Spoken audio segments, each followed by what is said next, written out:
Cancer ರೋಗ ಅಂಟುಕೊಂಡು ಅವರು ಏನ್ ಮಾಡಿದ್ರಂದ್ರೆ ಹೋದ ವರ್ಷ ಇವತ್ತಿನ ದಿವ್ಸ ಅಂದ್ರ ಗಣೇಶ ಚತುರ್ಥಿಯ ದಿನ ನಾಳೆ ನಾಳೆಯ ದಿನ 1 ವರ್ಷ ಆಗ್ತದ ಅಂತ ಪುಣ್ಯಾತ್ಮರ ಸ್ಮರಣೆಯನ್ನ ಎಷ್ಟು ಮಾಡಿದ್ರು ನಾವು ಕಡಿಮೆ.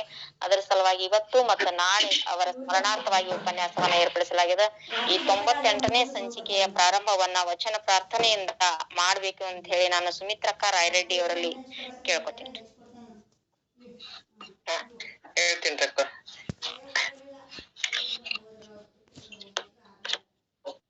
ಓಂ ಶ್ರೀ ಗುರು ಬಸವಲಿಂಗಾಯ ನಮಃ. ಸರ್ವರಿಗೂ ಶರಣು ಶರಣಾರ್ಥಿಗಳು. ಅಲ್ಲಮ್ಮ ಪ್ರಭುದೇವರ ವಚನ. ಭಾವದ ಲೋಭ ದೇವರ ಮಾಡಿ, ಭಾವದ ಲೋಭ ದೇವರ ಮಾಡಿ, ಮನದಲ್ಲೊಂದು ಭಕ್ತಿಯ ಮಾಡಿ, ಭಾವದ ಲೋಭ ದೇವರ ಮಾಡಿ, ಮನದಲ್ಲೊಂದು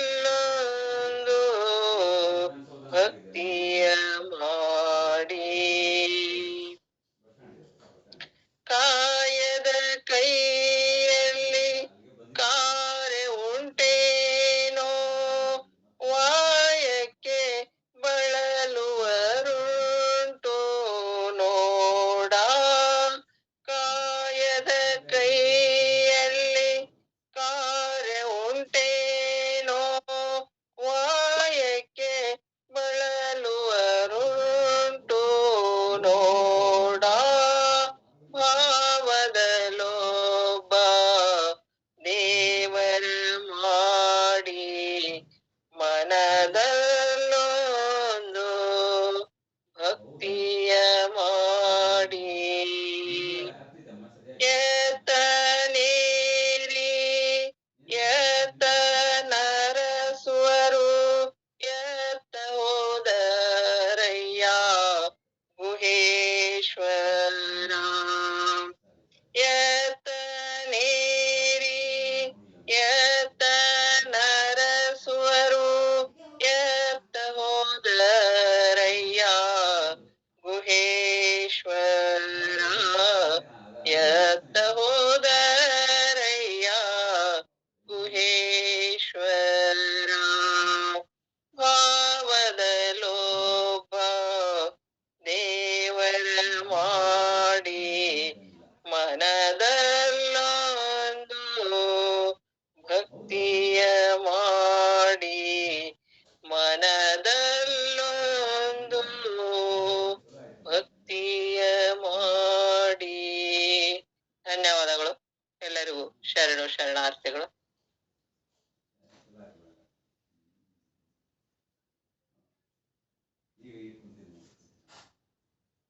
ಧನ್ಯವಾದಗಳ್ರಿ ಅಕ್ಕ.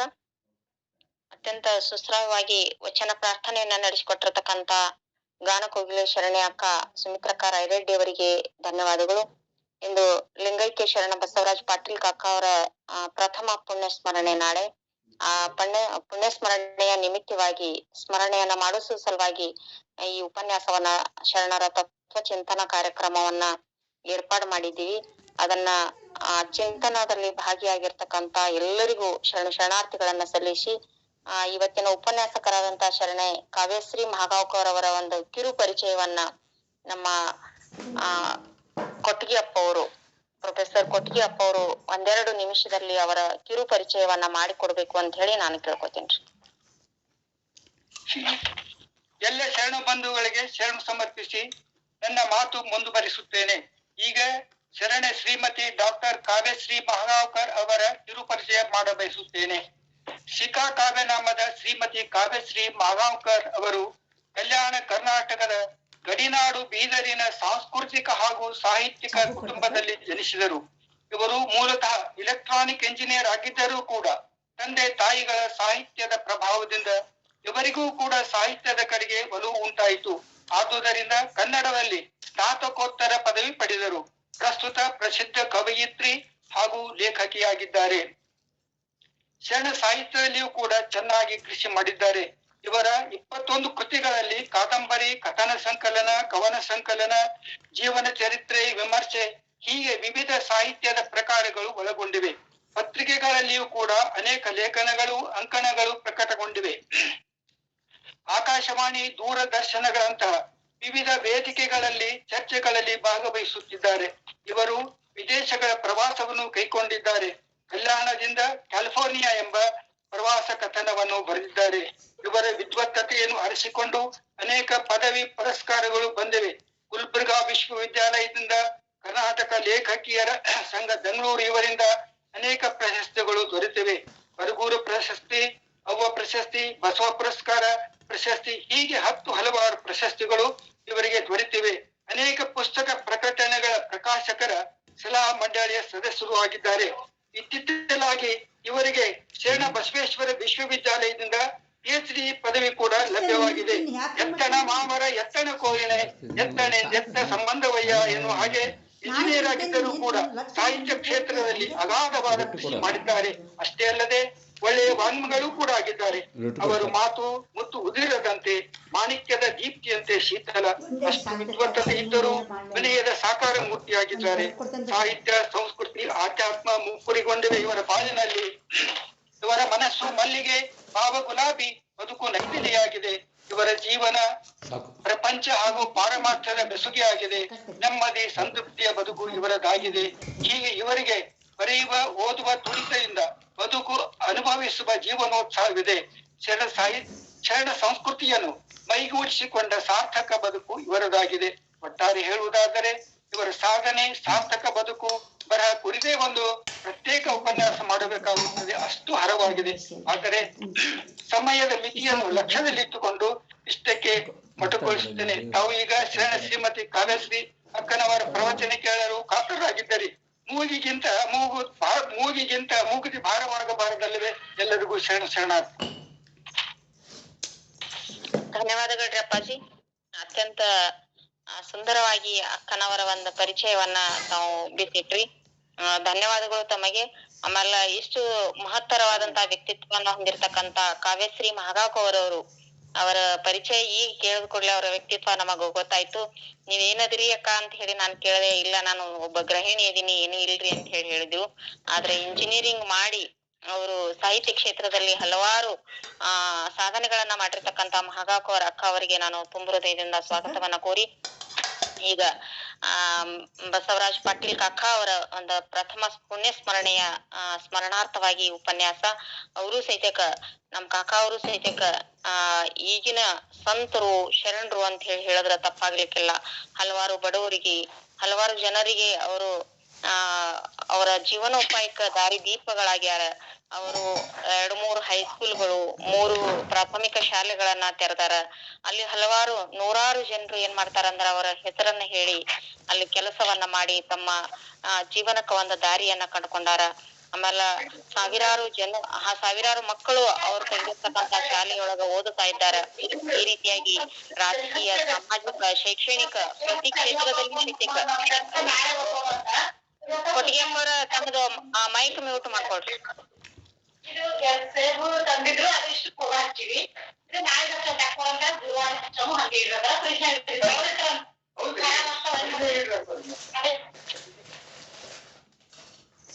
ಇಂತ ಒಬ್ಬ ಬಹುಮುಖ ವ್ಯಕ್ತಿತ್ವವನ್ನ ಹೊಂದಿರ್ತಕ್ಕಂತ ಕಾಕಾ ಅವರು ನನಗ ಒಂದೇ ಮಾತಿನೊಳಗೆ ಹೇಳ್ತೀನಿ. ಇವತ್ತ ಹೇಳಕ್ ಸಮಯ ಇಲ್ಲ, ಬಹಳಷ್ಟು ಹೇಳೋದದ ಅವ್ರ ಬಗ್ಗೆ.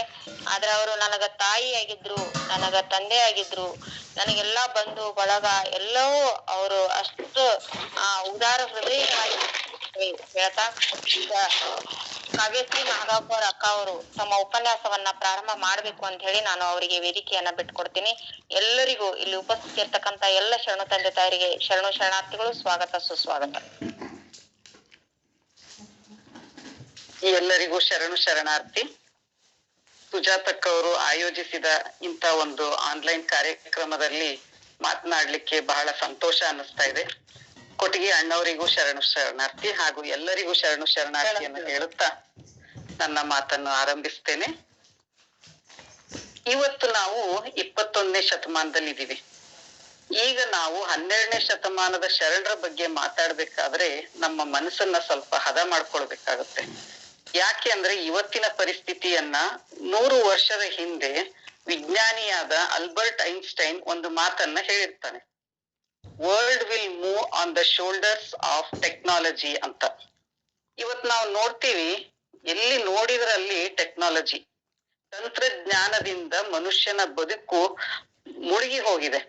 ಈ ಸಂದರ್ಭದಲ್ಲಿ ನಮ್ಗೆ ಒಂದಿಷ್ಟು ಸಮಯವನ್ನ ಅಧ್ಯಯನಕ್ಕೆ ತೆಗೆದುಕೊಳ್ಳಿಕ್ಕೆ ಸಾಧ್ಯ ಆಗ್ತಾ ಇಲ್ಲ.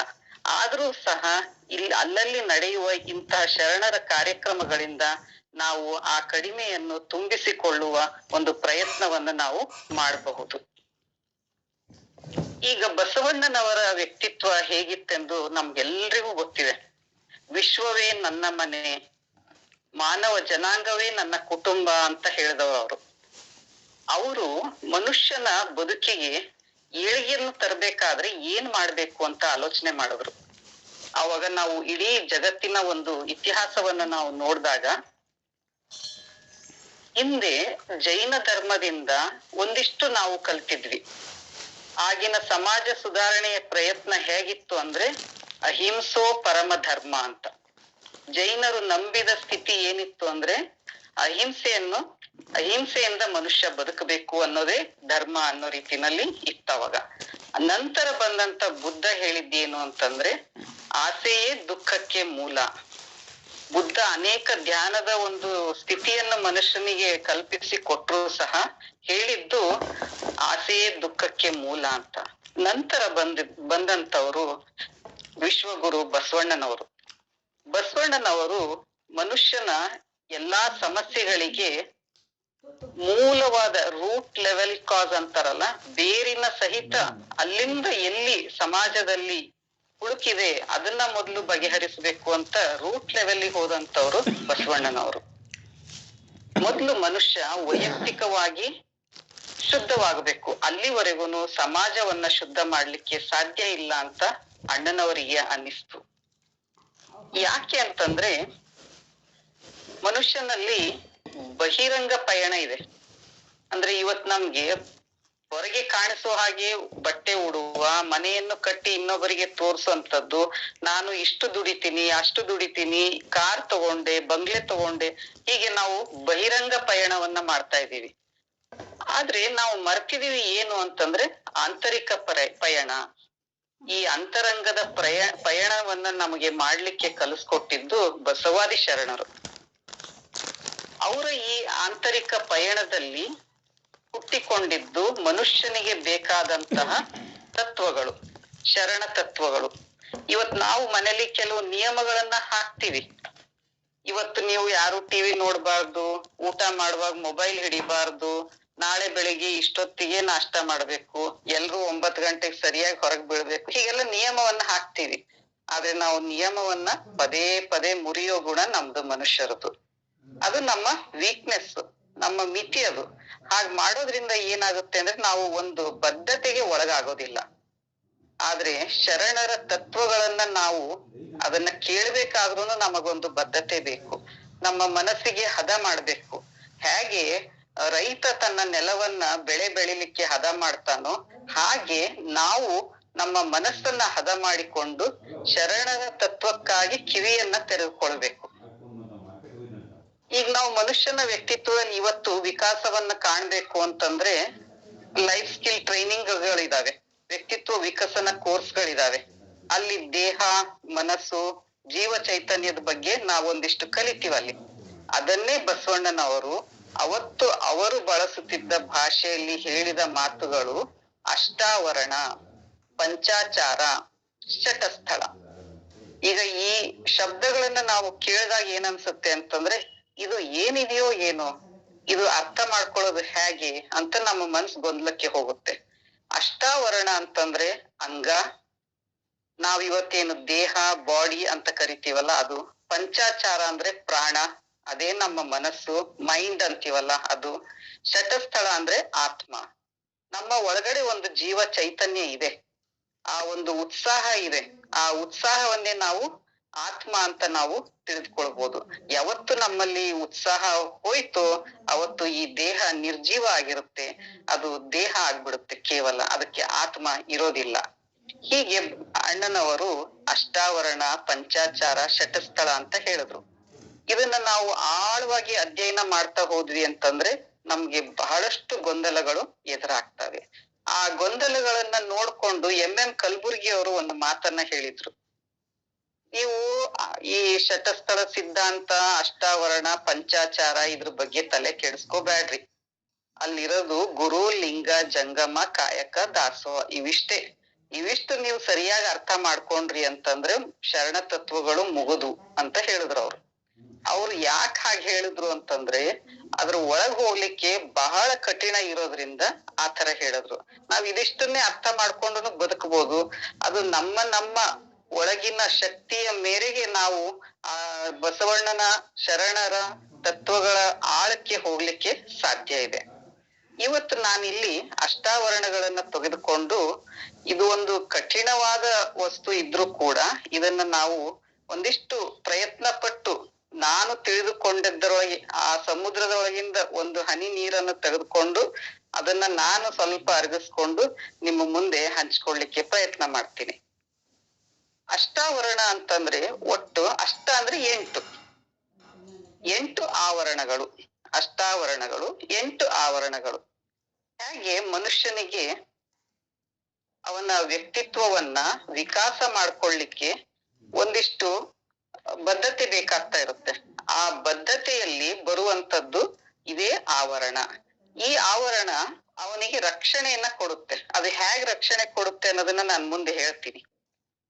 ಹಾಗಾದ್ರೆ ಈ 8 ಅಷ್ಟಾವರಣಗಳು ಯಾವುವು?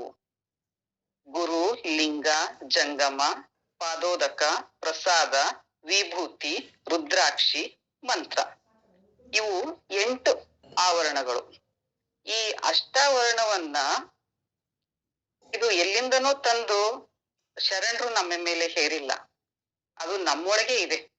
ಅದಕ್ಕೊಂದು ಸಣ್ಣ ಉದಾಹರಣೆ ಹೇಗೆ ಅಂತಂದ್ರೆ ಅರ್ಥೈಸ್ಕೊಳ್ಳಿಕ್ಕೆ, ಒಬ್ಬ ಶಿಲ್ಪಿ ಇರ್ತಾನೆ, ಅವನು ಶಿಲ್ಪವನ್ನ ಕಟ್ಟಿತಾ ಇರ್ತಾನೆ. ಕೊನೆಗೊಂದು ದಿವಸ ಅದೇನಾಗುತ್ತೆ, ಒಂದು ಸುಂದರವಾದ ಶಿಲ್ಪ ಆಗುತ್ತೆ.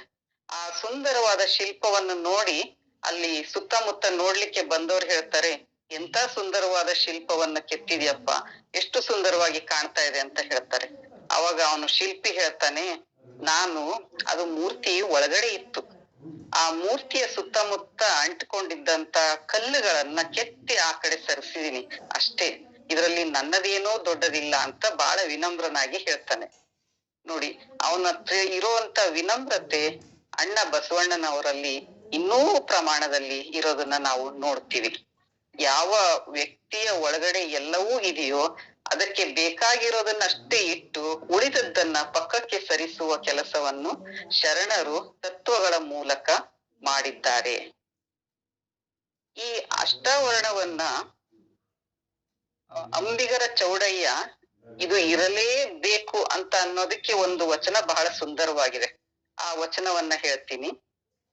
ಗುರುವೇ ಒಂದು ಮುಖ, ಲಿಂಗವೇ ಒಂದು ಮುಖ, ಜಂಗಮವೇ 3 ಮುಖ, ಪಾದೋದಕವೇ 4 ಮುಖ, ಪ್ರಸಾದವೇ 5 ಮುಖ, ವಿಭೂತಿಯೇ 6 ಮುಖ, ರುದ್ರಾಕ್ಷಿಯೇ 7 ಮುಖ, ಮಂತ್ರವೇ 8 ಮುಖ. ಇಂತಿ ಅಷ್ಟಾವರಣಗಳು ಇರುತ್ತಿರಲು ಅನ್ಯ ದೈವಕ್ಕೆ ಅಡ್ಡ ಬೀಳುವ ಎಡ್ಡ ಸೂಳೆ ಮಕ್ಕಳನ್ನು ಹರಳಯ್ಯನ ಮನೆಯಲ್ಲಿನ ಎಕ್ಕಡವ ತಂದು ಒದ್ದೊದ್ದು ಬುದ್ಧಿ ಹೇಳೆಂದ ಚೌಡಯ್ಯ. ಚೌಡಯ್ಯನವರಿಗೆ ಅಪಾರ ಕೋಪ ಬಂದು ಆ ಸಿಟ್ಟಿನಲ್ಲಿ ಅವರು ಬೈದು ಹೇಳ್ತಾರೆ, ಈ ಅಷ್ಟಾವರಣಗಳನ್ನು ಬಿಟ್ಟು ಬೇರೆ ದೇವರನ್ನ ನೀವು ಪೂಜಿಸ್ಲಿಕ್ಕೆ ಹೋದ್ರೆ ನಿಮ್ಗೆ ಹೊಡಿಬೇಕು ಅನ್ನೋ ಮಾತನ್ನ ಇಲ್ಲಿ ಬಹಳ ಕಠೋರವಾಗಿ ಅವರು ಹೇಳೋದನ್ನ ನಾವು ನೋಡ್ತೀವಿ. ಈ ಅಷ್ಟಾವರಣದಲ್ಲಿ ಮೊದಲಿಗೆ ಬರುವಂತದ್ದು ಗುರು. ಈ ಗುರುವಿನ ಒಂದು ಕಾನ್ಸೆಪ್ಟ್ ಏನಿದೆ ಶರಣರದ್ದು ಬಹಳ ಅದ್ಭುತವಾದದ್ದು. ನಮ್ಗೆ ಇವತ್ತು ಗುರುಗಳನ್ನ ಮನೆಯೊಳಗೆ ಕರ್ಕೊಳ್ಳೋದು ಅಂತ ನಾವು ಹೇಳ್ತೀವಿ. ಗುರುಗಳನ್ನ ಕರೆದು ಮನೆಯಲ್ಲಿ ಅವರಿಗೆ ಸೇವೆ ಮಾಡಿ, ಅವರಿಗೆ ಗೌರವ ಕೊಟ್ಟು, ಅವರಿಗೆ ಪ್ರಸಾದವನ್ನು ಕೊಟ್ಟು ಈ ತರ ಎಲ್ಲ ನಾವು ಮಾಡ್ತಿರ್ತೀವಿ. ಆದ್ರೆ ಈ ಶರಣರು ಹೇಳುವ ಗುರು ಮತ್ತು ಶಿಷ್ಯ ಅದರ ಬಗ್ಗೆ ಗುಹೇಶ್ವರ ಅಲ್ಲಮರ ಒಂದು ವಚನವನ್ನ ಹೇಳ್ತೀನಿ, ಇದಕ್ಕೆ ಪೂರಕವಾದಂತ ವಚನವಿದು. ಗುರು ಶಿಷ್ಯ ಸಂಬಂಧವನ್ನರಿಯಲೆಂದು ಹೋದರೆ ತಾನೇ ಗುರುವಾದ, ತಾನೇ ಶಿಷ್ಯನಾದ, ತಾನೇ ಲಿಂಗವಾದ. ಗುಹೇಶ್ವರ ನಿಮ್ಮ ಶರಣನ ಕಾಯದ ಕೈಯಲ್ಲಿ ಲಿಂಗವ ಕೊಟ್ಟೊಡೆ ಭಾವ ಬತ್ತಲೆಯಾಯಿತು.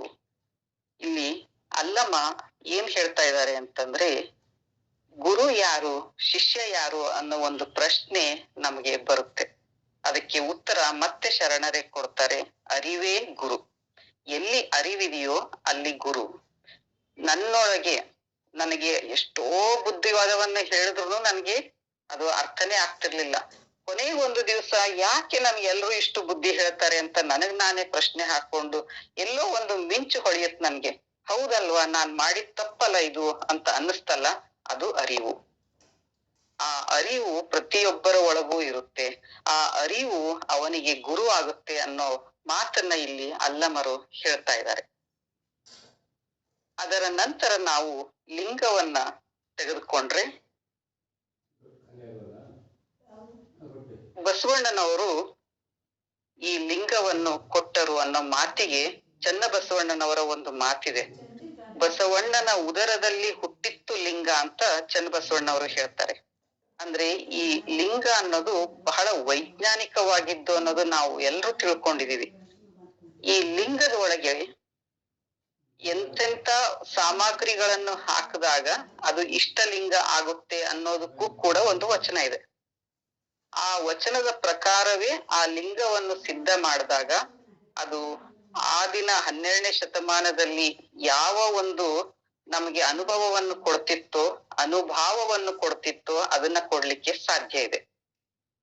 ಇವತ್ತು ನಾವೆಲ್ಲ ಏನು ಲಿಂಗ ಪೂಜೆಯನ್ನ ಮಾಡ್ತಾ ಇದೀವಿ, ಅದು ಲಿಂಗಕ್ಕೆ ಮಜ್ಜನ ಕೆರೆಯೋದು, ಲಿಂಗವನ್ನು ನಾವು ಮಜ್ಜನ ಮಾಡೋದು, ಅದರಿಂದ ನಾವು ತೀರ್ಥವನ್ನ ತೆಗೆದುಕೊಳ್ಳೋದು, ಅದು ಒಂದು ರೀತಿಯ ಯಾಂತ್ರಿಕ ಆಗಿದೆ ನಮ್ದು. ನಿಜವಾದ ಲಿಂಗ ಪೂಜೆಯಿಂದ ನಾವು ಬಹಳ ದೂರ ಇದ್ದೇವೆ. ಅವತ್ತು 12ನೇ ಶತಮಾನದಲ್ಲಿ ಏನು ಲಿಂಗ ಮತ್ತು ಅಂಗದ ಸಾಮರಸ್ಯ ಇತ್ತು ಅದನ್ನ ನಾವು ಅರಿಯಬೇಕಾದರೆ ನಮ್ಮ ಒಳಗಿನ ಪಯಣ ಇನ್ನೂ ಸ್ಟ್ರಾಂಗ್ ಆಗಿ ನಾವು ಆಂತರಿಕ ಪಯಣಕ್ಕೆ ಹೋಗ್ಬೇಕಾಗುತ್ತೆ.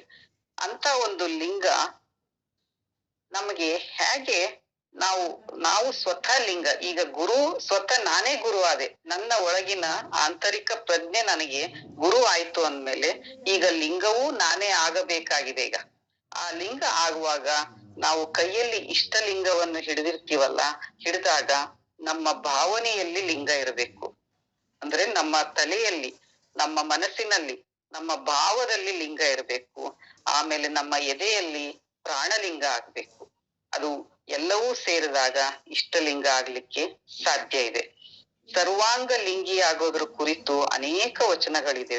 ಆ ಸರ್ವಾಂಗ ಲಿಂಗಿ ಆಗೋದು ಅಂದ್ರೆ ಅಲ್ಲಿ ಆತ್ಮ ಮತ್ತು ಪರಮಾತ್ಮ ಒಂದಾಗುವ ಒಂದು ಸಮ್ಮಿಲನ ಅದು. ಇದಕ್ಕೆ ಒಂದು ಇಷ್ಟಲಿಂಗದ ಕುರಿತು ಒಂದು ಸುಂದರವಾದ ವಚನ ಇದೆ. ಇಷ್ಟಲಿಂಗ ಪ್ರಾಣಲಿಂಗವೆಂದು ಬೇರೊಂದು ಕಟ್ಟಳೆಯ ಮಾಡಬಹುದೇ ಅಯ್ಯ. ಇಷ್ಟಲಿಂಗ ಮತ್ತು ಪ್ರಾಣಲಿಂಗ ಬೇರೆ ಅಲ್ಲವೇ ಅಲ್ಲ, ಅವು ಮೂರು ಸೇರಿದಾಗನೇ ಅದು ಇಷ್ಟಲಿಂಗ ಆಗೋದು ಅನ್ನೋ ಮಾತನ್ನ ಇಲ್ಲಿ ಹೇಳ್ತಾರೆ. ಬೀಜ ಒಡೆದು ಮೊಳೆ ತಲೆದೋರುವಂತೆ ಬೀಜಕ್ಕೂ ಅಂಕುರಕ್ಕೂ ಭಿನ್ನ ಉಂಟೆ ಅಯ್ಯ.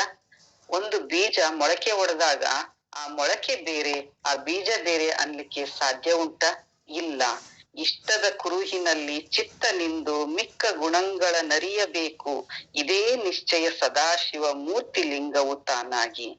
ಅಂದ್ರೆ ಇಷ್ಟಲಿಂಗವನ್ನ ನಾವು ಅಂಗೈಯಲ್ಲಿ ಹಿಡಿದು ಅದನ್ನ ಅನಿಮಿಷ ದೃಷ್ಟಿಯಿಂದ ನಮ್ಮ ಕಣ್ಣನ್ನು ಒಂದಿಷ್ಟೇ ಇಷ್ಟು ಲಿಂಗದ ಮೇಲಿನ ಬೆಳಕನ್ನು ನೋಡ್ಲಿಕ್ಕೆ ಕಣ್ಣು ತೆರೆದು ಇಷ್ಟಲಿಂಗದಲ್ಲಿ ನಾವು ನಮ್ಮನ್ನು ನಾವು ಮರೆತು ನೋಡ್ತಾ ಇರ್ಬೇಕಾದ್ರೆ ಆಗುವ ಲಿಂಗಾಂಗ ಸಾಮರಸ್ಯವೇ ಅದ್ಭುತ.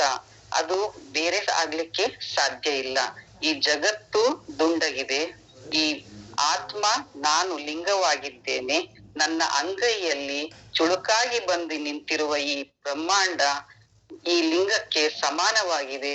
ಲಿಂಗ ಬೇರೆ ಅಲ್ಲ, ಬ್ರಹ್ಮಾಂಡ ಬೇರೆ ಅಲ್ಲ, ನಾನು ಬೇರೆ ಅಲ್ಲ ಅನ್ನುವ ಮಾತನ್ನ ಇಲ್ಲಿ ಲಿಂಗದ ಒಂದು ಆವರಣದಲ್ಲಿ ಹೇಳ್ತಾರೆ. ಇದರ ನಂತರ ಜಂಗಮ. ನಮಗೆ ಜಂಗಮ ಅಂದ ಕೂಡ್ಲೆ ಇದು ಒಂದು ಜಾತಿನೋ, ಇದು ಒಂದು ಕುಲನೋ, ಈ ರೀತಿ ಅನೇಕ ಭಿನ್ನಾಭಿಪ್ರಾಯಗಳು ಮನಸ್ಸಿನಲ್ಲಿ ಹುಟ್ಕೊಳ್ತವೆ. ಆದ್ರೆ ಇದು ಜಾತಿಯೂ ಅಲ್ಲ, ಕುಲವೂ ಅಲ್ಲ, ಇದೊಂದು ಪರಿಶುದ್ಧವಾದ ಆಂತರಿಕ ಅರಿವು ಅನ್ನೋದನ್ನ ಶರಣರು ಹೇಳ್ತಾರೆ. ಜಂಗಮನ ನಾವು ಹೇಗೆ ಅರ್ಥ ಮಾಡ್ಕೋಬೇಕು ಅಂತಂದ್ರೆ, ಈಗ ನಮಗೆ ಗುರು ಸಿಕ್ಕಿದಾನೆ, ನಾವು ಲಿಂಗಿಯಾಗಿದ್ದೇವೆ. ಗುರು ಎನ್ನುವವನು ಎಣ್ಣೆ, ಲಿಂಗ ಎನ್ನುವುದು ಬತ್ತಿ. ಎಣ್ಣೆ ಮತ್ತು ಬತ್ತಿ, ನಮ್ಮ ಒಳಗಿನ ಗುರು ಮತ್ತು ನಾವಾದ ಲಿಂಗ ಎರಡೂ ಸೇರಿದಾಗ ಅಲ್ಲಿ ಎಣ್ಣೆ ಬತ್ತಿ ಸೇರಿ ಒಂದು ಜ್ಯೋತಿಯ ಪ್ರಭೆ ಬರುತ್ತಲ್ಲ, ಅದೇ ಜಂಗಮ. ಅಂದ್ರೆ ಅರಿವಿನ ಇನ್ನೂ ಒಂದು ಹೆಜ್ಜೆ ಮುಂದೆ ಹೋದಾಗ ನಮಗೆ ಆ ಜ್ಯೋತಿಯ ಪ್ರಭೆ ಕಾಣುತ್ತೆ. ಬುದ್ಧನಿಗೆ ಜ್ಞಾನೋದಯ ಆಯ್ತು ಅಂತ ನಾವ್ ಅಂತೀವಿ. ಆಮೇಲೆ ಈ ಬ್ರಹ್ಮಕುಮಾರಿ ಈಶ್ವರೀಯ ವಿದ್ಯಾಲಯದಲ್ಲಿ ಒಂದು ಕೆಂಪು ಬೆಳಕನ್ನ ತೋರಿಸ್ತಾರೆ. ಇದು ಏನು ಅಂತಂದ್ರೆ ಅದು ಅರಿವಿನ ಒಂದು ಸಂಕೇತ, ಅದು ಜ್ಯೋತಿಯ ಪ್ರಭೆ, ಅದು ಜ್ಞಾನ ಅರಿವು, ಅದು ನಮ್ಗೆ ಕಣ್ಣಿಗೆ ಕಾಣುವ ಒಂದು ಬೆಳಕದು. ಆ ಬೆಳಕನ್ನ ನಾವು ಜಂಗಮ ಅಂತ ತಿಳಿತೀವಿ. ಆ ಜಂಗಮವನ್ನು ನಾವು ಯಾವತ್ತು ಶುದ್ಧವಾಗಿಟ್ಕೋಬೇಕು. ಜಂಗಮದ ನಂತರ ಪಾದೋದಕ. ಪಾದೋದಕ ಅಂದ ಕೂಡ್ಲೆ ಇವತ್ತು ನಾವು ಏನ್ ಮಾಡ್ತಾ ಇದೀವಿ ಅಂತಂದ್ರೆ, ಸ್ವಾಮಿಗಳನ್ನ ಮನೆಗೆ ಕರೆಯೋದು, ಪಾದ ಪೂಜೆ ಮಾಡ್ಕೊಳ್ಳೋದು, ಆಮೇಲೆ ಆ ಪಾದದ ನೀರನ್ನ ಇಡೀ ಮನೆಗೆ ಹಾಕೋದು, ಇದರಿಂದ ನಮ್ಮ ಪರಿಶುದ್ಧತೆ ಆಯ್ತು ಅಂತ ನಾವು ಇದನ್ನ ಬಾಹ್ಯ ಪಯಣದಲ್ಲಿ ನಾವು ಬಳಸ್ತಾ ಇದೀವಿ. ಇದು ಹಾಗಲ್ಲ. ಅದು ಪಾದೋದಕವೂ ಕೂಡ ನಮ್ಮ ವೈಯಕ್ತಿಕ ನೆಲೆಯಲ್ಲಿದೆ ಅನ್ನೋದನ್ನ ಉರಿಲಿಂಗ ಪೆದ್ದಿಯವರ ವಚನದಿಂದ ನಾವು ತಿಳ್ಕೋಬಹುದು. ಅರಿದೊಡೆ ಪಾದೋದಕ ಅರಿಯದಿರ್ದಡೆ ಬಳಿಯ ನೀರೆಂದರಿಯರು, ಅರಿದರಿದು ಬರುದೊರೆ ಓದರು ಮಾನವರೆಲ್ಲ ಅರಿವು ಸಾಮಾನ್ಯವೇ. ಈಗ ನಾವು ಪಾದೋದಕ ಅಂತ ತಿಳಿಬೇಕಾದ್ರೆ ನಮ್ಮ ಅರಿವು ಇದ್ರೆ ಮಾತ್ರ ನಾವು ಪಾದೋದಕ ಅಂತ ತಿಳಿಲಿಕ್ಕೆ ಸಾಧ್ಯ. ಇಲ್ಲಾಂದ್ರೆ ಅದು ನಮ್ಮ ಬಳಿ ಇರುವ ಒಂದು ಜಲ, ನೀರು, ಸಾಮಾನ್ಯ ನೀರು ಅಷ್ಟೇ. ಈಗ ಇದನ್ನ ಇನ್ನೂ ಸರಳೀಕರಿಸಿ ಹೇಳ್ಬೇಕು ಅಂತಂದ್ರೆ, ಇವತ್ತು ನಾವು ಬೆಳಿಗ್ಗೆ ಒಂದು ವಾಕ್ ಹೋಗ್ಬೇಕು ಅಂತ ನಿರ್ಧಾರ ಮಾಡಿರ್ತೀವಿ, ವಾಕ್ ಹೋಗ್ತೀವಿ. ನಾವು ವಾಕ್ ಹೋದಾಗ, ಬೆಳಗಿನ ನಡಿಗೆಯನ್ನು ಮಾಡಿದಾಗ ನಮ್ಮೊಳಗೆ ಒಂದು ಉತ್ಸಾಹ ಇರುತ್ತೆ. ಯಾವತ್ತು ನಾವು ನಡೆಯೋದಿಲ್ಲ, ಹಾಸಿಗೆಯಿಂದ ಎದ್ದು ಹೊರಗೆ ಹೋಗೋದಿಲ್ಲೋ ಅವತ್ತು ನಮ್ಮಲ್ಲಿ ಏನೋ ಒಂಥರ ಸೋಮಾರಿತನ ನಮ್ಮನ್ನ ಆವರಿಸಿರುತ್ತೆ. ಅದು ಹೇಗ್ ಸಾಧ್ಯ ಅಂತ ನಾವು ಆಲೋಚಿಸ್ಬೇಕು. ನಾವು ಬೆಳಿಗ್ಗೆ ಬೇಗೆದ್ದು ವಾಕ್ ಹೋದಾಗ ಏನಾಗುತ್ತೆ, ಹೊರಗಿನ ಪರಿಸರಕ್ಕೆ ನಮ್ಮ ದೇಹ ಮನಸ್ಸು ತೆರೆದುಕೊಂಡು ಮಸ್ತಿಷ್ಕದಲ್ಲಿ, ನಮ್ಮ ಮಿದುಳಿನಲ್ಲಿ ಒಂದು ತರದ ದ್ರವ್ಯ ಸ್ಫುರಿಸುತ್ತೆ. ಹಾಗೆ ಸ್ಫುರಿಸಿದಾಗ ಏನಾಗುತ್ತೆ ಅಂದ್ರೆ ನಮ್ಗೆ ಜೀವ ಚೈತನ್ಯ ಹೆಚ್ಚಾಗುತ್ತೆ. ಇಲ್ಲಿ ಶರಣರ ತತ್ವದಲ್ಲಿ ನಾವು ಎಲ್ಲೂ ಹೋಗ್ಬೇಕಾಗಿಲ್ಲ, ಎಲ್ಲೂ ಹುಡುಕ್ಬೇಕಾಗಿಲ್ಲ. ಇಷ್ಟಲಿಂಗವನ್ನು ಅಂಗೈಲಿ ಹಿಡಿದುಕೊಂಡು ನಾವು ಪೂಜೆ ಮಾಡಿದ್ವಿ ಅಂತಂದ್ರೆ ನಮ್ಗೆ ಅಲ್ಲಿ ಪಾದೋದಕ ತನ್ನಿಂದ ತಾನೇ ನಮ್ಗೆ ಲಭ್ಯ ಆಗುತ್ತೆ. ನಾವು ಎಲ್ಲಿ ಹುಡ್ಕೊಂಡು ಹೋಗೋದ್ ಬೇಡ. ಕೂತ ಜಾಗದಲ್ಲಿ ಅದಕ್ಕೆ ಬೇಕಾಗಿರೋದು ನಮ್ಮ ನಿಷ್ಠೆ, ನಮ್ಮ ಶ್ರದ್ಧೆ, ಈ ಅಷ್ಟಾವರಣಗಳನ್ನ ಪರಿಪಾಲಿಸುವ ನಮ್ಮ ಮನಸ್ಸು. ಇವೆಲ್ಲ ಇದ್ದಾಗ ನಾವು ನಮ್ಮ ಒಳಗೆ ನಾವು ಪಾದೋದಕವನ್ನ ಸ್ಫುರಿಸಬಹುದು ಅನ್ನೋದು ಶರಣ ತತ್ವ ಹೇಳುತ್ತೆ. ನಂತರ 5ನೇದು ಪ್ರಸಾದ. ನಾವು ಪ್ರಸಾದ ಅಂತ ಈಗ ಇವತ್ತು ನಾಳೆ ನಾವು ಯಾವುದಕ್ಕೆ ಬಳಸ್ತೀವಿ? ಸಾಮಾನ್ಯವಾಗಿ ಜನ ಎಲ್ಲ ಬಳಸೋದು ಅಂದ್ರೆ ದೇವರಿಂದ ನಾವು ಪಡೆಯೋದು ಪ್ರಸಾದ ಅನ್ನೋ ರೀತಿನಲ್ಲಿ ನಾವು ಹೇಳ್ತೀವಿ. ಅದು ಒಂದು ತೀರ್ಥ ಇರ್ಬೋದು, ಒಂದು ಸಣ್ಣ ಪ್ರಮಾಣದ ಒಂದೇನೋ ಸಿಹಿ ಪದಾರ್ಥವನ್ನ ಪ್ರಸಾದ ಅಂತ ತಗೊಳ್ತೀವಿ. ಆದ್ರೆ ಇವತ್ತು ನಾವು ಆಹಾರವನ್ನ ಯಾವ ರೀತಿ ಸೇವನೆ ಮಾಡ್ತಾ ಇದೀವಿ? ಇವತ್ತು ನಾವು ಟೈಮ್ ನೋಡ್ತೀವಿ, ಹೊಟ್ಟೆಗೆ ಹಸುವಾಗಿದೆಯೋ ಇಲ್ಲೋ ಅಂತ ನೋಡೋದಿಲ್ಲ, ಆ ಟೈಮಿಗೆ ಆಹಾರವನ್ನ ಸೇವಿಸ್ತೀವಿ, ನಮ್ಮ ಉದ್ಯೋಗಕ್ಕೆ ನಾವು ಹೋಗ್ತೀವಿ. ಇಲ್ಲ ಮನೇಲೇ ಇದ್ವಿ ಅಂತ ಅಂದ್ರುನು 1 ಗಂಟೆ ಆಯ್ತು ಊಟ ಮಾಡೋಣ ಅಂತೀವಿ. ಅದು ಆಹಾರ ಸೇವಿಸುವ ಪದ್ಧತಿ ಈ ಶರಣ ತತ್ವದಲ್ಲಿ ಬಹಳ ಬೇರೆಯಾಗಿದೆ. ಆ ಪ್ರಸಾದಕ್ಕೆ, ಆಹಾರಕ್ಕೆ ಪ್ರಸಾದದ ಸ್ವರೂಪವನ್ನ ಅವ್ರು ಹೇಗೆ ಕೊಡ್ತಾರೆ ಅಂತಂದ್ರೆ, ಇವತ್ತು ನಾವು ಮಾಡಿದ ಅಡಿಗೆಯನ್ನ ಮೊದಲು ಗುರುವಿಗೆ, ಆಮೇಲೆ ಲಿಂಗಕ್ಕೆ, ಆಮೇಲೆ ಜಂಗಮಕ್ಕೆ ಕೊಟ್ಟ ನಂತರ ಏನು ನಾವು ಸೇವನೆಯನ್ನ ಮಾಡ್ತೀವೋ ಅದು ಪ್ರಸಾದವಾಗುತ್ತೆ. ಇವತ್ತು ನಮ್ಗೆ ಯಾರಿಗೂನು ಆಹಾರವನ್ನು ಶಿವಾರ್ಪಣ ಮಸ್ತು ಅನ್ನುವ ಮನಸ್ಸಿರೋದಿಲ್ಲ, ನಮ್ಗದು ನೆನಪೇ ಇರೋದಿಲ್ಲ. ಹಾಗಾಗಿ ನಾವು ಸೇವಿಸೋ ಆಹಾರ ಅದು ಪ್ರಸಾದ ಆಗ್ಲಿಕ್ಕೆ ಸಾಧ್ಯನೇ ಇಲ್ಲ. ಇದಕ್ಕೊಂದು ವಚನ ಇದೆ, ಹಸಿವಾಯಿತೆಂದು ಅರ್ಪಿತವ ಮಾಡುವರಯ್ಯ. ನಮ್ಮ ದೇಹಕ್ಕೆ ಹಸಿವಾಗಿದೆ, ಅದಕ್ಕೆ ನಾವು ಊಟವನ್ನ ಮಾಡ್ಬೇಕು, ಮಾಡ್ತಾ ಇದೀವಿ. ತೃಷೆಯಾಯಿತೆಂದು ಮಜ್ಜನ ಕೆರೆವರಯ್ಯ. ನೀರಡಿಕೆ ಆಯ್ತು, ನೀರನ್ನ ಕುಡಿರಿ.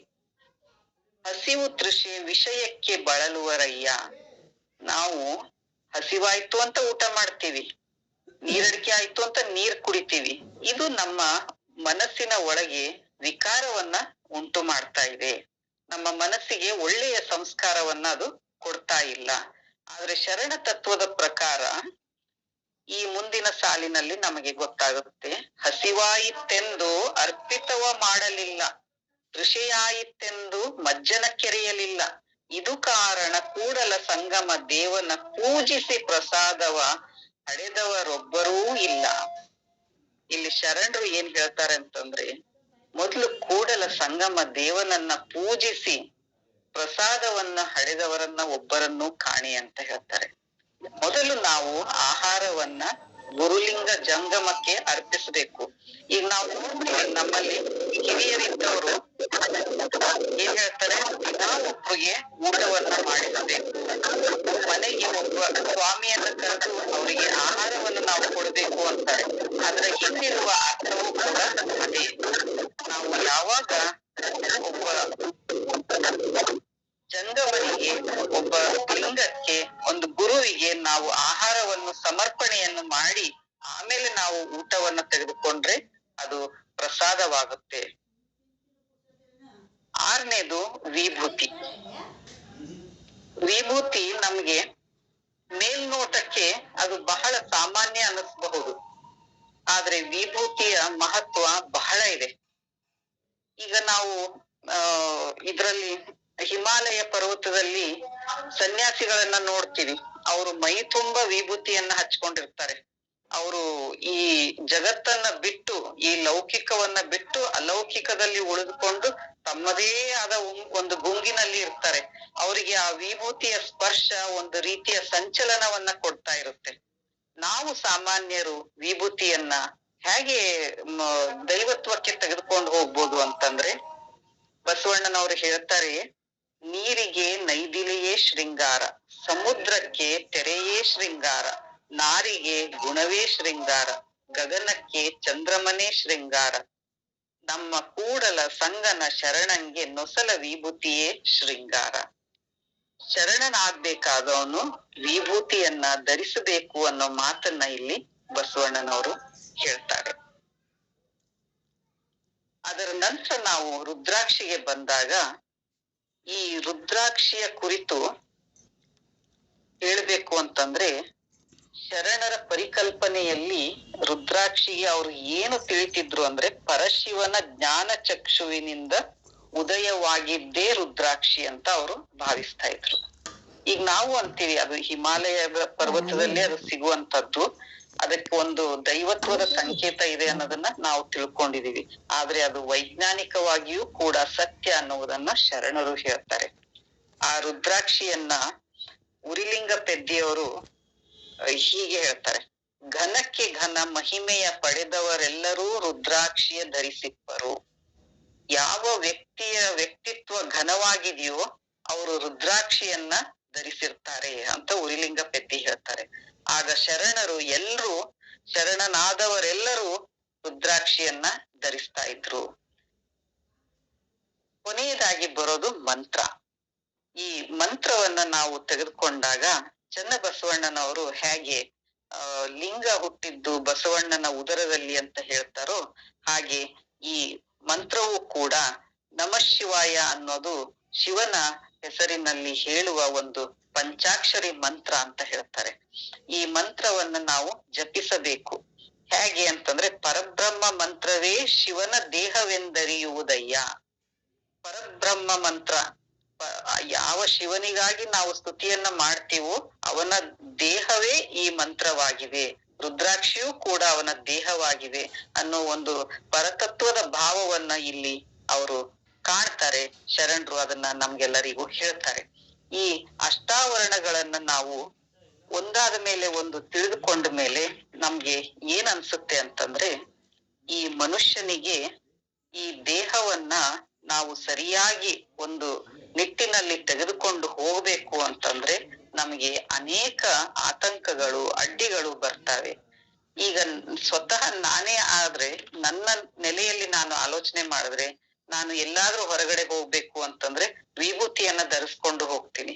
ವಿಭೂತಿಯನ್ನ ಧರಿಸ್ಕೊಳ್ಳೋದ್ರದ ಅರ್ಥ ಏನು ಅಂತಂದ್ರೆ, ನಮ್ಮನ್ನ ನೋಡಿದ ತಕ್ಷಣ ಅವರಿಗೆ ಒಂದು ಗೌರವದ ಭಾವನೆ ಬರುತ್ತೆ. ಎಷ್ಟೋ ಕಡೆ ನಾನು ಹೋದಾಗ ನಾನು ವಿಭೂತಿಯನ್ನ ಹಚ್ಕೊಂಡಿರೋದನ್ನ ನೋಡಿ ಕೆಲವ್ರು ಬಂದು ನನ್ನನ್ನ ಮಾತಾಡಿಸಿ, ನೀವು ನಿಮ್ಮ ಹಣೆಯ ಮೇಲಿರೋ ವಿಭೂತಿಯನ್ನ ನೋಡಿ ನಿಮ್ಮನ್ನ ಮಾತಾಡಿಸ್ಲಿಕ್ಕೆ ಬಂದ್ವಿ ನಾವು ಅಂತ ಹೇಳಿ ತಮ್ಮ ಪರಿಚಯ ಮಾಡ್ಕೊಂಡು ನನ್ ಪರಿಚಯ ಮಾಡ್ಕೊಂಡು ಹೋಗಿದ್ದೀವಿ. ಅಂದ್ರೆ ಒಬ್ಬ ವ್ಯಕ್ತಿಯ ವ್ಯಕ್ತಿತ್ವ ಹೀಗಿದೆ ಅಂತ ನಮ್ ಕಣ್ಣಿಗೆ ಕಾಣ್ಲಿಕ್ಕೆ, ಬಹಳ ಗೌರವಾನ್ವಿತವಾಗಿದೆ ಅಂತ ಕಾಣ್ಲಿಕ್ಕೋಸ್ಕರ ನಮ್ಮ ವಿಭೂತಿ ನಮ್ಗೆ ಸಹಾಯ ಮಾಡುತ್ತೆ. ಒಬ್ಬ ವ್ಯಕ್ತಿ ಈ ಶರಣರ ತತ್ವಗಳ ಪ್ರಕಾರ ಇರ್ಬೇಕು ಅಂತಂದ್ರೆ ನಾವು ನಮ್ಮ ಒಳಗಿರುವ ಅರಿಷಡ್ ವರ್ಗಗಳನ್ನ ಬಿಡಬೇಕು. ಕಾಮ, ಕ್ರೋಧ, ಲೋಭ, ಮೋಹ, ಮದ, ಮತ್ಸರ ಎಲ್ಲವನ್ನು ಬಿಡ್ಬೇಕು ಅಂತಂದ್ರೆ ನಮ್ಗೆ ಬಿಡ್ಲಿಕ್ಕೆ ಸಾಧ್ಯ ಆಗೋದೇ ಇಲ್ಲ. ನಮ್ಗೆ ಯಾವ್ದು ಬೇಡ ಅಂತ ಹೇಳ್ತಾರೋ ಅದನ್ನ ಮಾಡ್ಬೇಕು ಅಂತ ಅನ್ಸೋದು ಮನುಷ್ಯನ ಸಹಜ ಗುಣ. ಅದು ಹ್ಯೂಮನ್ ಸೈಕಾಲಜಿ ಒಳಗಡೆ ಬರುತ್ತದು. ನಮ್ಗೆ ಬೇಡ ಅಂತ ಹೇಳಿದಾಗ ನಮ್ಗೆ ಅದು ಇನ್ನೊಂದಿಷ್ಟು ಟೆಂಪ್ಟ್ ಮಾಡುತ್ತೆ. ನೀ ಇದನ್ನ ಮಾಡು, ನೀನ್ ಇದನ್ನ ಮಾಡು ಅಂತ ಹೇಳಿ ಒಳಗಡೆ ಮನಸ್ಸು ಹೇಳ್ತಾ ಇರುತ್ತೆ. ಈಗ ಯಾವುದನ್ನ ನೆಗೆಟಿವ್ ಆಗಿ ನಮ್ಮ ಮನಸ್ಸನ್ನ ಆಲೋಚನೆ ಮಾಡ್ತಾ ಇರುತ್ತೋ ಅದಕ್ಕೆ ಒಂದು ಆವರಣವನ್ನ ಶರಣರು ಕೊಟ್ಟಿದ್ದಾರೆ. ಆ ಆವರಣಗಳು ಯಾವುದು ಅಂತಂದ್ರೆ ಇದೇ 8 ಆವರಣಗಳು, ಈ ಅಷ್ಟಾವರಣಗಳು. ಈ ಆವರಣಗಳಲ್ಲಿ ನಾವು ನಮ್ಮ ವ್ಯಕ್ತಿತ್ವವನ್ನ ಇದ್ರ ಸುತ್ತಲೇ ನಾವು ಇಟ್ಕೊಂಡ್ವಿ ಅಂತಂದ್ರೆ ನಾವು ಅವಾಗ ಒಬ್ಬ ವಿಶೇಷ ವ್ಯಕ್ತಿಯಾಗಿ ಕಾಣ್ತೀವಿ. ಕೋಟಿಗೊಬ್ಬ ಶರಣ ಅಂತಾರೆ. ನಮ್ಗೆ ಶರಣ ಆಗ್ಲಿಕ್ಕೆ ಸಾಧ್ಯ ಇಲ್ಲದೆ ಇರಬಹುದು, ಆದ್ರೆ ಒಬ್ಬ ಒಳ್ಳೆಯ ವ್ಯಕ್ತಿ ಆಗ್ಲಿಕ್ಕೆ ಸಾಧ್ಯ ಇದೆ. ಅದಕ್ಕಾಗಿ ನಾವು ಇಲ್ಲಿ ಗುರು ಅಂದಾಗ ನಮ್ಮ ಒಳಗಡೆ ಇರುವ ಅಂತರಾತ್ಮ, ಈಗ ಯಾವ್ದು ಬೇಡ ಅಂತ ಹೇಳ್ತಿದ್ಯೋ ಅದಕ್ಕೆ ಗೊತ್ತಿರುತ್ತೆ ಇದು ಅಲ್ಲ, ತಪ್ಪು, ನಾನು ಬೇಕು ಅಂತ ಹೇಳಿದ್ದನ್ನೇ ಮಾಡ್ಬೇಕು, ಬೇಡ ಅಂತ ಹೇಳಿದ್ದನ್ನೇ ಮಾಡ್ಬಾರ್ದು ಅನ್ನೋದು ಒಳಗಡೆ ಮನಸ್ಸಿಗೆ ಗೊತ್ತಿರುತ್ತೆ. ಆ ಗೊತ್ತಿರುವ ಮನಸ್ಸೇ ನಮ್ಮ ಗುರು. ಆ ಗುರುವನ್ನ ನಾವು ನಂಬಿ ನಡಿಬೇಕಾದ್ರೆ ನಮ್ಗೆ ಯಶಸ್ಸು ಸಿಕ್ಕೇ ಸಿಗುತ್ತೆ. ಒಳಗಿರುವ ಅಂತರಾತ್ಮ, ಆ ಒಳಗಿರುವ ಪ್ರಜ್ಞೆ ಏನಿದೆಯಲ್ಲ ಅದನ್ನ ನಾವು ಗುರು ಎಂದು ಭಾವಿಸಬೇಕು. ಹಾಗೆ ನಾವು ಇಷ್ಟಲಿಂಗವನ್ನ ಪೂಜೆ ಮಾಡೋದು ಅಂತಂದ್ರೆ ಅದನ್ನ ಲಿಂಗದ ಮೇಲೆ ನೀರ್ ಹಾಕಿ ನೀರ್ ಕುಡ್ದು ಯಾಂತ್ರಿಕವಾಗಿ ಎದ್ದು ಹೋಗೋದಲ್ಲ. ಅದು ಶರಣರು ನಮಗೆ ಕೊಟ್ಟಿರುವ ಲಿಂಗ ತತ್ವದ ಹಿಂದಿರೋದು ಶಿವಯೋಗ. ಈ ಶಿವಯೋಗದ ಬಗ್ಗೆ ನಾನು ಬಹಳಷ್ಟು ಆಳವಾಗಿ ಅಧ್ಯಯನ ಮಾಡ್ಬೇಕು ಅಂತ ಅನ್ಕೊಂಡಾಗ ನಂಗೆ ಅದರ ಒಳಗಡೆ ಹೋಗ್ಲಿಕ್ಕೆ ಬಹಳ ಕಷ್ಟ ಆಯ್ತು. ಅದಕ್ಕೋಸ್ಕರ ನಾನು ಏನ್ ಮಾಡ್ದೆ ಅಂತಂದ್ರೆ ಒಂದು ಧ್ಯಾನ ಮೆಡಿಟೇಷನ್ ಕ್ಯಾಂಪ್ ಅನ್ನ ಭಾಗವಹಿಸೋಣ, ಅಲ್ಲಿ ಒಂದಿಷ್ಟು ನನಗೆ ಮನಸ್ಸಿನ ಬಗ್ಗೆ ಒಂದಿಷ್ಟು ಹೆಚ್ಚಿಗೆ ತಿಳುವಳಿಕೆ ಸಿಗಬಹುದೇನೋ ಅಂತ ಹೇಳಿ ಮೈಸೂರಿನಲ್ಲಿ ಒಂದು ಮೆಡಿಟೇಷನ್ ಕ್ಯಾಂಪಿಗೆ 8 ದಿನಗಳ ಕಾಲ ಹೋಗಿ ಬಂದೆ. ಅಲ್ಲಿಗೆ ಹೋಗಿ ಬಂದ ಮೇಲೆ ನನಗೆ ಅಕ್ಕನ ವಚನಗಳಿರ್ಬಹುದು, ಬೇರೆ ಬೇರೆ ವಚನಗಳಿರಬಹುದು, ಅದು ತಿಳಿಯೋದು ಒಂದು ಸ್ವಲ್ಪ ಸುಲಭ ಅನ್ಸಕ್ ಶುರುವಾಯ್ತು. ಅದಾದ ನಂತರ ಇನ್ನೊಂದು ಅನುಭವ ಏನಾಯ್ತು ಅಂತಂದ್ರೆ, ಬಸವ ಕಲ್ಯಾಣದಲ್ಲಿ ಅಲ್ಲೂ ಒಂದು ಕಾರ್ಯಕ್ರಮ, ಈ ಶರಣ ಸಾಹಿತ್ಯದ ಮೇಲೆ ಒಂದು ಕಾರ್ಯಕ್ರಮ ನಡೆದಾಗ ಒಂದು ದಿವಸ ಬೆಳಗಿನ ಜಾವ 7 ಗಂಟೆಗೆ ಶಿವಯೋಗದ ಒಂದು ಕ್ಲಾಸ್ ಅನ್ನ ಇಟ್ಟಿದ್ರು. ಆ ಶಿವಯೋಗಕ್ಕೆ 2 ದಂಪತಿಗಳು ವೈಜ್ಞಾನಿಕವಾದ ಲಿಂಗವನ್ನು ತೆಗೆದುಕೊಂಡು ಬಂದಿದ್ರು. ಆ ವೈಜ್ಞಾನಿಕವಾದ ಲಿಂಗ ಮತ್ತೆ ಶಿವಯೋಗದಲ್ಲಿ ಪರಿಣಿತರಾದ ಒಬ್ಬ ವೈದ್ಯರು ಅವ್ರ ಜೊತೆಲಿ ಇದ್ರು. ಅವರು ವೃತ್ತಿ ವೈದ್ಯರಾಗಿದ್ರು, ಆದ್ರೆ ಆಸಕ್ತಿಯಿಂದ ಶಿವಯೋಗನ ಕಲ್ತಿದ್ರು ಅವರು. ಅವರ ಒಂದು ಸಮ್ಮುಖದಲ್ಲಿ ನಾವು ಒಂದು 30 ಜನ ಸೇರ್ಕೊಂಡು ಇಷ್ಟಲಿಂಗವನ್ನ ತೆಗೆದುಕೊಂಡು ಕೆಳಗಡೆ ಕೂತ್ಕೊಂಡು ಪೂಜೆನ ಮಾಡ್ಕೊಂಡ್ವಿ.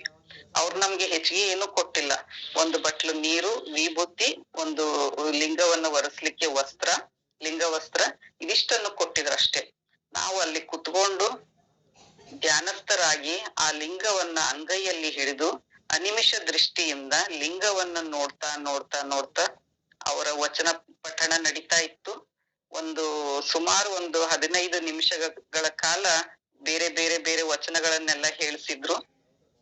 ಅದಾದ್ಮೇಲೆ ನಮ್ಗಾಗಿದ್ದು ಅನುಭವವನ್ನ ಅದನ್ನ ಹಂಚ್ಕೊಳ್ಳಿಕ್ಕೆ ಆಗೋದೇ ಇಲ್ಲ.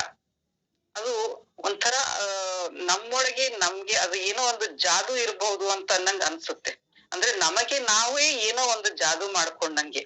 ಅದನ್ನ ಇವತ್ತಿನ ಭಾಷೆಯಲ್ಲಿ ನಾವು ಹೇಳ್ತಾ ಇದ್ದೀವಿ. ಆದ್ರೆ ಅಕ್ಕ ಮಹಾದೇವಿ ಹೇಳೋದು ಅಂತಂದ್ರೆ ಲಿಂಗವೆನ್ನೆ, ಲಿಂಗೈಕ್ಯವೆನ್ನೆ, ನಾನೆನ್ನೆ, ನೀನೆನ್ನೆ, ಲಿಂಗೈಕ್ಯವಾದ ಬಳಿಕ ನಾ ಏನೂ ಎನ್ನೆ. ನಂಗೆ ಇದೆಲ್ಲ ಮೊದ್ಲು ವಚನವನ್ನ ಓದಿದಾಗ ಲಿಂಗೈಕ್ಯವಾದ ಬಳಿಕ ನಾನೇನು ಎನ್ನೆ ಅಂತಂದ್ರೆ ಲಿಂಗೈಕ್ಯ ಆದ್ಮೇಲೆ ಇನ್ನೂ ಏನಾದ್ರೂ ಹೇಳಲಿಕ್ಕೆ ಸಾಧ್ಯ ಇದೆಯಾ ಅಂತ ಒಂದು ಪ್ರಶ್ನೆ ನನ್ಗೆ ಹುಟ್ಟಿತ್ತು. ಆದ್ರೆ ಈ ಒಂದು ಧ್ಯಾನವನ್ನು ಕಲ್ತ ಮೇಲೆ, ಆಮೇಲೆ ಶಿವಯೋಗದ ಇದು ಒಂದು ಸಮುದ್ರದ ಒಂದು ಹನಿ ನೀರಂತ ಹೇಳ್ಬೋದು ನಾನು. ಇದರಲ್ಲಿ ನಾವು ತೊಡಗಿಸ್ಕೋಬೇಕಾದ್ರೆ ಇನ್ನೂ ಆಳವಾಗಿ ಬಹಳಷ್ಟು ತೊಡಗಿಸ್ಕೊಳ್ಳುವ ಸಾಧ್ಯತೆಗಳಿದೆ.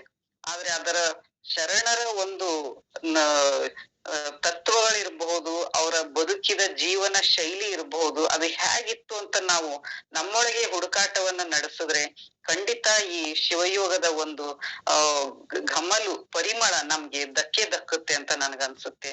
ಆದ್ರೆ ಅದಕ್ಕೆ ನಮ್ಮನ್ನ ನಾವು ಪಳಗಿಸ್ಬೇಕು.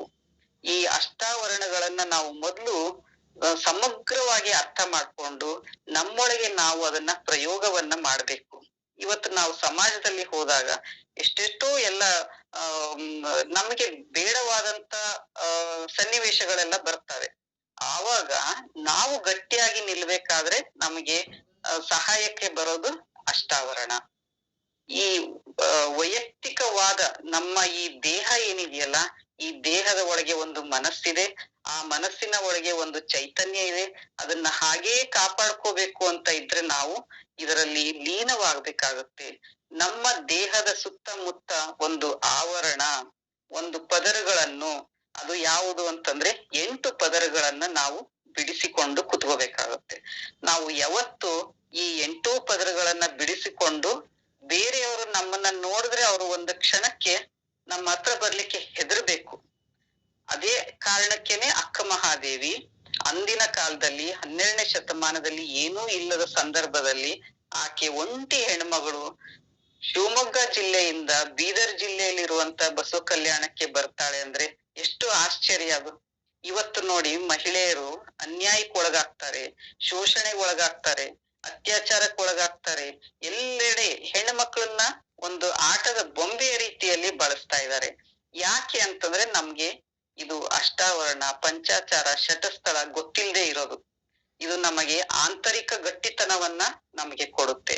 ಈ ಆಂತರಿಕ ಗಟ್ಟಿತನ ಇವತ್ತಿನ ದಿವಸ ಎಲ್ರಿಗೂ ಬೇಕಾಗಿದೆ. ಕೇವಲ ಮಹಿಳೆಯರೇ ಅಲ್ಲ, ಅನೇಕ ಪುರುಷರು ಕೂಡ ಶೋಷಣೆಗೆ ಒಳಗಾಗ್ತಾ ಇರೋದನ್ನ ನಾವು ಹೇಳ್ತಾ ಇದ್ದೀವಿ. ಸಂಖ್ಯೆ ಮಹಿಳೆಯರದು ಹೆಚ್ಚಿಗೆ ಇರ್ಬೋದು, ಆದ್ರೆ ಪುರುಷರ ಸಂಖ್ಯೆಯೂ ಇದೆ. ಇದೆಲ್ಲ ಯಾಕೆ ಅಂತಂದ್ರೆ ಮನುಷ್ಯನ ಒಳಗಿರುವ ಮಾನಸಿಕ ವಿಕೃತಿ. ಈ ಮಾನಸಿಕ ವಿಕೃತಿ ಹೋಗುವವರೆಗೂ ನಮ್ಗೆ ಏನು ಬದಲಾವಣೆನ ತರ್ಲಿಕ್ಕೆ ಸಾಧ್ಯ ಇಲ್ಲ.